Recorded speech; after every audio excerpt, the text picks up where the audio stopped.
and Eve decided to trust a sneaky snake instead of God. And because of that, something really, really bad happened. Yes, sin entered the world. Sin is when we turn away from God and say, I don't care what you say, God. I'm going to do things my way. See, we can't be close to God When we turn away from Him. Right. The sneaky snake knew that if he could get Adam and Eve to sin, And they couldn't be close to God. What a sneaky thing to do.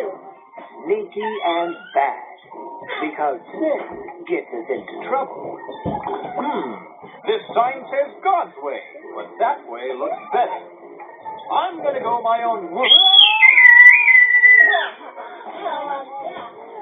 That must have hurt. Sin brings hurt, too. Because of their sin, Adam and Eve had to leave the garden. They couldn't be God's friends anymore. They had to live in the wild world, all by themselves. The wonder of God's garden was no longer a part of their lives. We shouldn't have eaten that fruit. Oh, now you tell me. Where were you when I was being tempted? I was right there.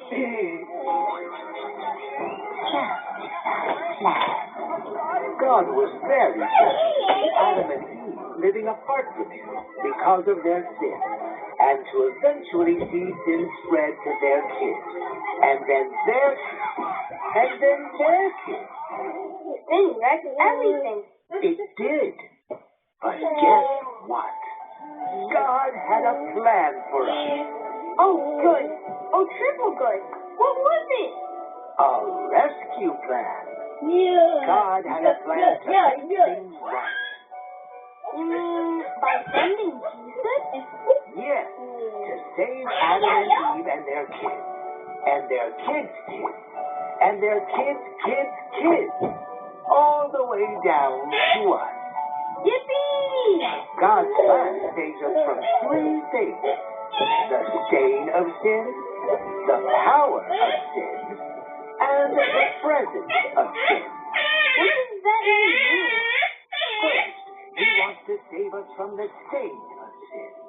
When we choose to sin and turn away from God, we have the stain of sin on us.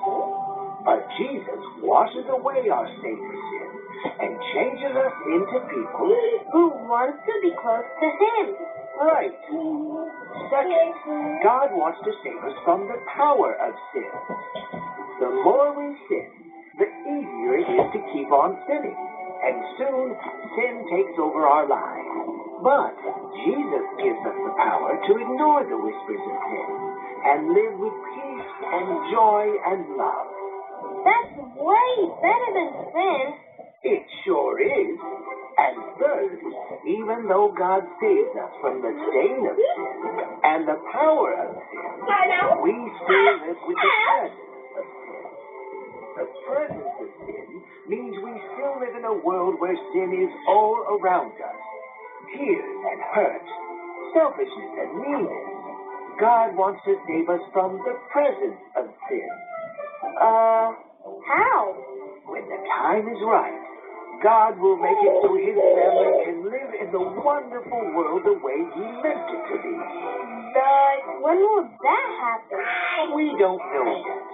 When God says the time is right. So what happened with sin back then? God saw that sin was spreading. His beautiful world was drowning in sin. God knew there was only one drowning in sin. That Drown